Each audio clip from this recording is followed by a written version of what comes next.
یہ عید میلاد منانا نیکی ہے کہ برائی ہے؟ وہ یہ تو نہیں کہے گا برائی ہے، کہے گا نیکی ہے۔ آپ کہیں ٹھیک ہے، اگر یہ نیکی ہے تو یہ بتائیے اس نیکی کا علم اللہ کے رسول کو بھی تھا کہ نہیں؟ یہ تو نہیں کہہ سکتا کہ نہیں تھا، کیونکہ کہنے والا اس سے بڑا تو کوئی ظالم ہی نہیں ہو سکتا کہ اللہ کے رسول کو بھی نیکی کا پتہ نہیں۔ وہ کہے گا ہاں اللہ کے رسول کو نیکی کا پتہ تھا۔ صرف تیسرے سوال پہ آپ کا مسئلہ حل ہو جائے گا۔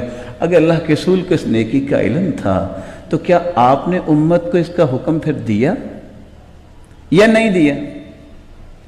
آپ نے یہ کیا؟ صرف یہاں آ کے آپ کا مسئلہ حل ہو جائے گا، باس نہیں ہے، لڑائی نہیں ہے۔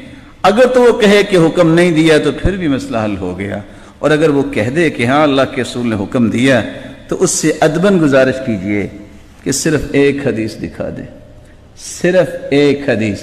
63 سال اللہ کے رسول کو ملے ہیں، آپ نے کسی ایک سال بھی یہ کام کیا ہو؟ سیدنا ابوبکر صدیق جس کی محبت کا اندازہ یہ ہے کہ وفات کے بعد اپنا سر گھٹنوں میں لے کے بیٹھ کے رویا کرتے تھے، کہتے تھے کب اللہ کے رسول سے ملیں گے۔ 2 سال حکومت کی ہے، انہوں نے ایک مرتبہ بھی یہ کام کیا ہو؟ وہ عمر رضی اللہ تعالی عنہ جو 10 سال خلیفہ رہے ہیں، انہوں نے ایک مرتبہ بھی یہ منایا ہو؟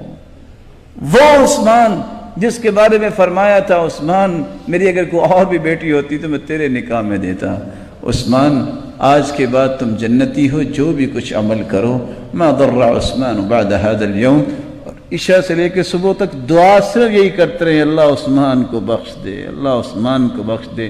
12 سال ان کی حکومت رہی ہے، انہوں نے ایک مرتبہ کیا ہو؟ سیدنا علی کو کون نہیں جانتا؟ یہ کون ہیں؟ یہ سیدہ فاطمہ کے خامند ہیں، علی المرتضی رضی اللہ عنہ وارضاہ۔ 4 سال تک انہوں نے حکومت کی ہے، خلافت کی ہے، ایک مرتبہ انہوں نے ایسا کیا ہو؟ صرف ایک بات دکھا دیں، دنیا سب کو کہنا، سمجھانا، قائل کرنا یہ ہماری ذمہ داری ہوگی انشاءاللہ۔ جہاں تک آواز پہنچا سکے پہنچائیں گے۔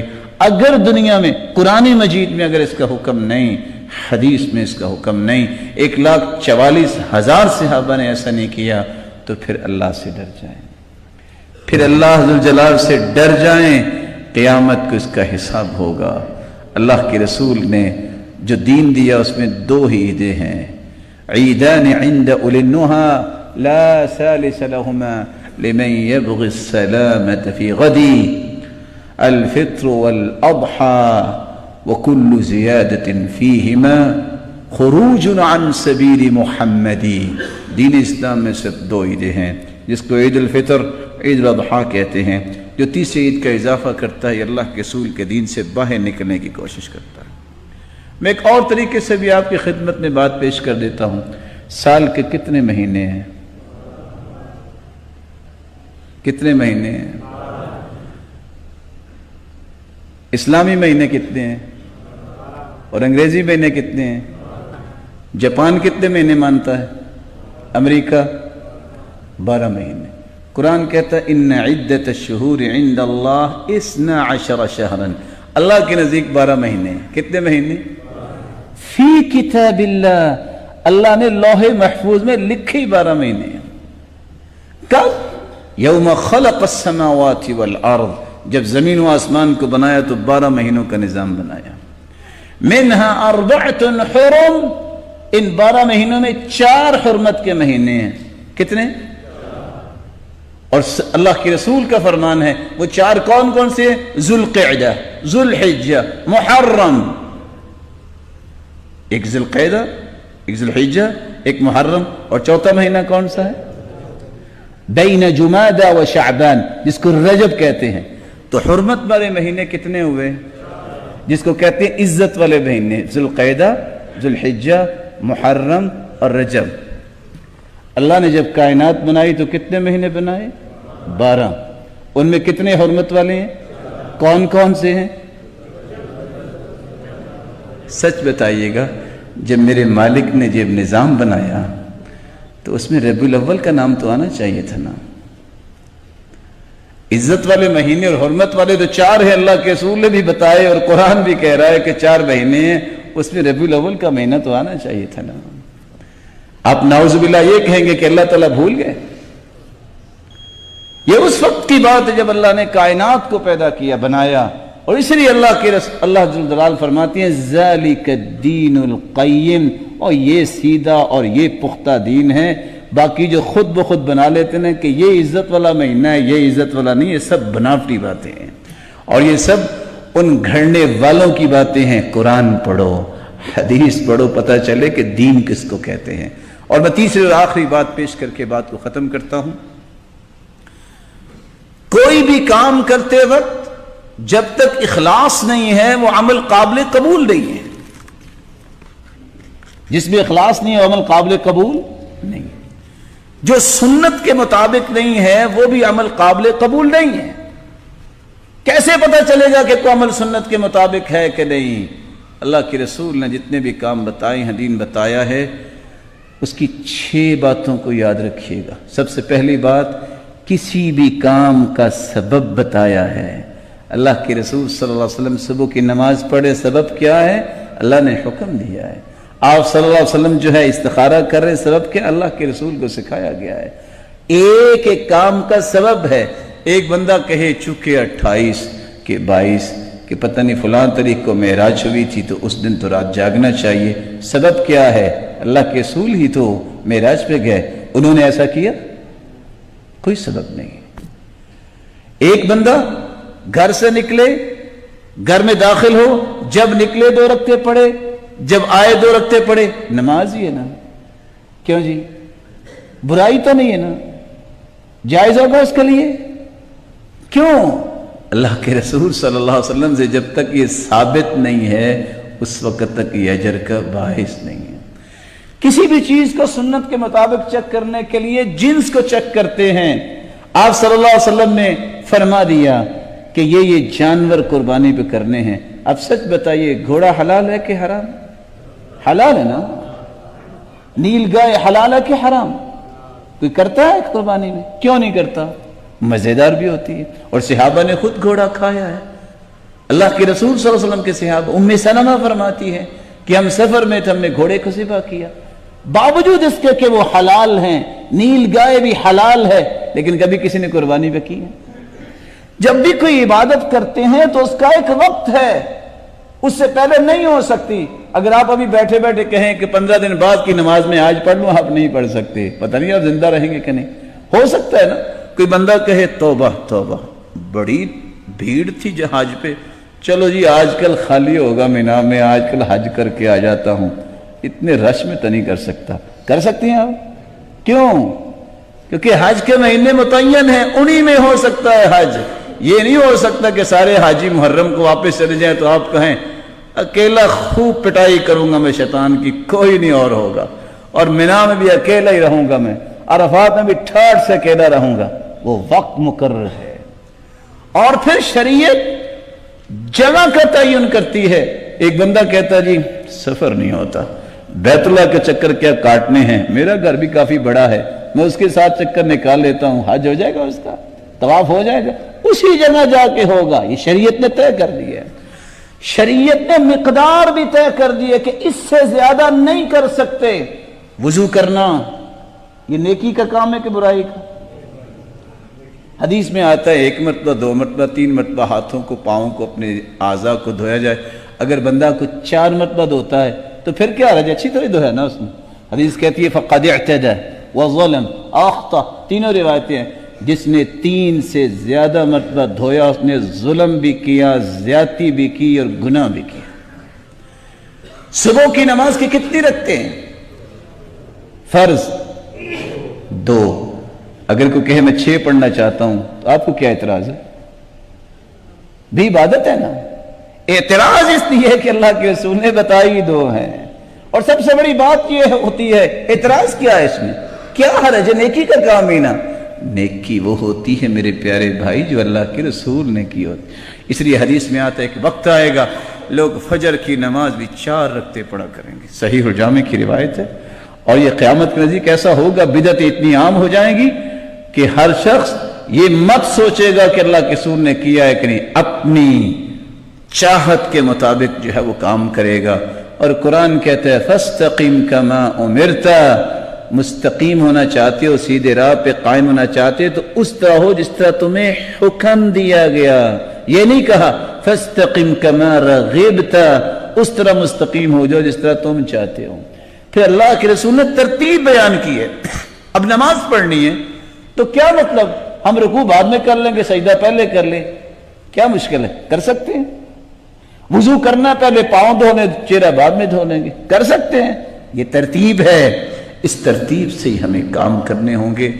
آپ زندگی میں کوئی کام کرنے لگیں، میں آپ سے صرف ایک گزارش کروں گا، کوئی لڑائی نہ کیجیے، کوئی گالی نہ دیجیے، کسی کو برا کہنے کی کوئی ضرورت نہیں ہے.